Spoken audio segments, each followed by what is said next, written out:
Hi, and welcome to the second part of Find the Gap, Fill the Gap, the Key to Business Success. The aim of this program is helping those who are entering the market for the first time and like to start up a business, and also those who are already in the market, in the business, but feel they are not successful enough. So I hope these programs will help both groups to stay in the market and progress. As I mentioned in the first part, only 20% of businesses entering the market stay in the market and progress. 80% of businesses fail. 80% of businesses in the very first year, or even in the first 6 months, exit the market. So I hope you are among those 20%, and I hope this program will help you to stay in the market and be among those 20%. In this second program, we are going to find out about what kind of gaps are in the market. And once again, as I said in the first program, if we look at the history and the success of many businesses around the world, we see that in a particular time and particular place, they could find a new gap in the market and fill the gap with right tools. So today, we are going to suggest a number of guidelines that helps you to find the gap, to discover the gap. And in the next program, we will suggest some of the tools that are necessary to fill the gap. But let's start with a little bit of activity at the start of this program. The list you see in this slide are some of the most important factors that are the cause of progress, the cause of success of businesses in the market, but they are not in order. So your task is to make them in order according to your thinking. So maybe you can pause this video for a few seconds and have a piece of paper and pen if you wish, and make your own list of priorities that you think are the reasons for the success of a business.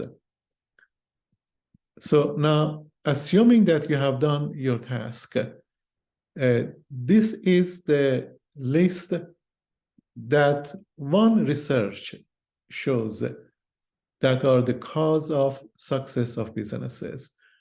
But please remember that this research is done in a particular place, in a particular time, and for a limited number of businesses. So it is not standard factors for the success of all businesses. It may be different for your business. So as we see, capital investment is 15% for the success of a business. Good business plan is 20%. The idea is 30%. Price, 35%. Good service, 40%. Moral aspect, 45%. Adapting the type of work to the labor market is 50%. Good management is 55%. And finally, it seems that the most important factor causing the success of many businesses is the time to start a business, and that is 60%. So as I said earlier, it seems that at a particular time and place, some businesses could discover a gap in the market and fill the gap with right tools. So in the next program, as I mentioned, we look at some of the tools that you need to fill the gap that you have discovered in the market. Now, a gap is about more than what kind of product we want to sell in the market, but about what gap there is in the market for a type of product or a service. And for me, this is one of the best examples we know that exist in the market about what we are talking. And that is the story of Beth Neshmith Graham, who invented one of the most popular office supplies of the 20th century. And this is a summary of her success, a good example of finding the gap and filling the gap in the market. By profession, Beth Neshmith was a typist, and not a good one. She could have been a better typist. However, she had to change the paper so often with no facilities to correct misspelled words typed. And this was an embarrassing situation for her. She clearly could see a gap in this market in dealing with the problem she has. The need for something to erase the word that was typed incorrectly in the typewriter, instead of removing the entire paper every time a word is typed by error. So every day after work, she went to her garage that was surrounded by buckets of white paints, mixing them together until she eventually succeeded and created liquid paper, or as she called it, a white correction fluid. And this was used to cover handwritten or even printed typos. This became one of the world's most popular and lasting office supplies. Beth Neshmith wasn't a chemist or an engineer. She was a single mom from Texas in US who had a brilliant idea while working from 9 to 5 p.m. As a secretary in an insurance company. So over several decades, she identified a need for a gap in the market. And finally, in 1979, she sold the right of the product to Gillette Company for $50 million, which is about $200 million in today's money. And she did it all during the time when women were discouraged from pursuing business adventures. So for me, this is one of the best examples of finding the gap and filling the gap, which was done with Beth Neshmith. Now, we continue the next few slides, suggesting about 20 guidelines, 20 suggestions how to find a gap in the market. In the case of similar jobs, choose the best. Not only should the business be significant, but also the location should be significant. Find the gap in the right place. Let me here mention that some of the issues and guidelines that are mentioned are also a tool, such as this one. The location is also a tool that we will discuss and expand this further in the next program. Next, use good ideas that have yet to be successful in the market. Why are some of the good ideas are not working? Find the gap by positioning yourself in the market. See what jobs work well with other jobs Some small jobs are working well along with bigger jobs. Look for the niche market where you have experience and expertise. Again, niche market is one of those areas that we will talk about that next time.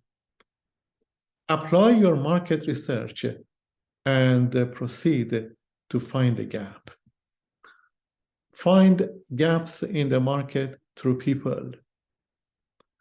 Only spend your time in parts of the market that have gaps. In other words, don't spend or waste your time finding gaps that are already found by others. The world is changing, and the direction of the market is also changing. Look at what parts of the market changes and occurring, and find the gap in that market, especially after COVID-19. Please note, especially that after COVID-19, the lifestyle of people have been changed. So it is important to find the gaps with changing life of people after this COVID-19. Look at what goods and services have a good market in other countries. That is a gap in your country. Find the gap in the parts of the market that sell low-quality products. Now, by low-quality products, it doesn't mean that it is a bad product. It means that, for example, when unemployment is very high, people's income is low. And therefore, some products, some low-quality product actually has a good market when we are having very high unemployment time. Take advantage of internet services that have created a gap in the market. And this one and also this next one take advantage of free internet services that have created a gap in the market. Hopefully, we will have an expert in our program to talk about these two gaps. Gaps may be in areas of the market that require skill learning. Take advantage of these opportunities. Please note that some of the skill learning periods are very short term. In few weeks' time, 6 months or 1 year, you can learn a skill, get a certificate, and start a business in the market. If you are interested in technical work, look for a gap in that part of the market. Find the gap in the parts of the market that have low elasticity. Again, this will be one of the tools, elasticity. Basically, it means the jobs that are a necessity in the market. Many international companies need employees to work from home. These institutions and their requirements can be found online. Again, here, many international organizations, they actually appreciate if you can be employed and work from home. Look for a gap in the market that suits your purpose of life. And also look for a gap in the market that you can legally and ethically operate in. So, friends, please note that, these 20 guidelines were just suggestions. I'm sure that there are many, many more suggestions and guidelines that can help you to discover a gap in the market. And as a home activity, if you like, find out a gap in your area and suggest how to fill it. Now, in looking for a gap, always think, what do buyers want? When do they want it? And also, how much do they want it? Of course, according to their values, which are both material and spiritual. To end this second part, also it is important to know if you are interested to working for yourself or you like to work for others. We are looking at advantages and disadvantages of each one. The advantages of a sole trader, in other words, when you are the boss, you are working for yourself. The advantages are that you are the owner of the job yourself. You keep all the profits and you can easily stop your business anytime you want. Disadvantages of being your own boss or be a sole trader is that financing can be more difficult. You make all the decisions yourself, and also you may have less free time, especially with your family. Now, the benefits of working for someone else. One is that you have new opportunities to progress in your career. Also, this gives you the freedom to move to another company if the opportunity arises. And you have the chance to work and learn from very smart people in other organizations.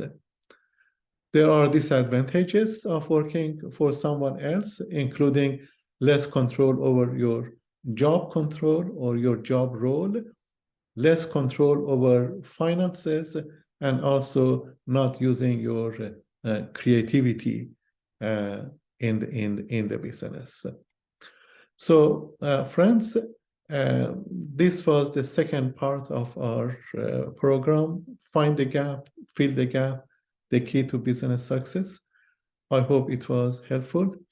As I mentioned, in the next part, we are going to look at the tools that are necessary to fill the gap. We are going to suggest 10 tools, 10 instruments that are necessary for filling the gaps. Thank you for watching this second program. Have a good day.